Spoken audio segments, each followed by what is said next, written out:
Msonga, tumalizie. Unadhani baada ya haya yote wapinzani wakaingia katika hicho ambacho tunakiona kama ambacho kilikuwepo 2015, watatoka wakiwa imara ama watadhoofika zaidi?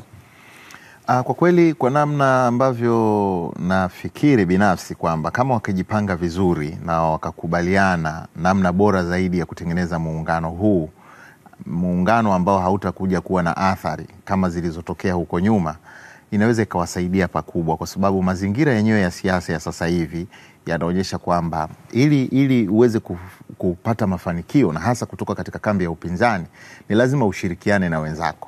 Kwa hiyo kama vyama vitapuuza hilo na kuamua kwenda kupambana mmoja mmoja, kiukweli matokeo yatakuwa ni mabaya zaidi pengine kuliko vile ambavyo inafikirika. Kwa hiyo ni muhimu sana kuhakikisha kwamba wanakuwa na muungano thabiti. Na huu muungano thabiti kiukweli, wao kama vyama vya siasa ndio wajibu wao kufanya, lakini ni jambo ambalo litakuwa na manufaa makubwa kwa wananchi wa kawaida. Kwa sababu wananchi wa kawaida ndio ambao wanategemea kupitia katika vyama vya siasa, kwa maana ya chama tawala na vyama vya upinzani. Hizi ndio taasisi ambazo zinazungumzia changamoto ambazo wanazo wananchi. Kuna mambo mengi ambayo yanaendelea katika nchi ambayo yanahitaji kupaziwa sauti, yanahitaji kusemewa, yanahitaji kutafutiwa ufumbuzi.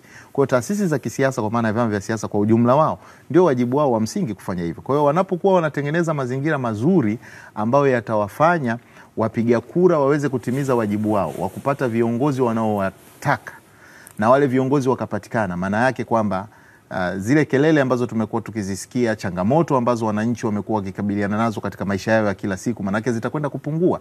Kwa hilo ndio la msingi na ndio ambalo pengine Watanzania wengi wangependa kuliona likitokea.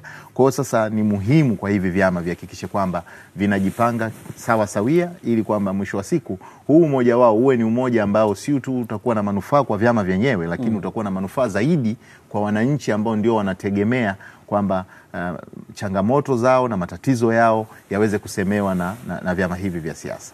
Maneno ya kwake Saidi Msonga, mchambuzi wa masuala ya siasa ambayo tumekuwa naye kwenye Uchanganuzi hii leo.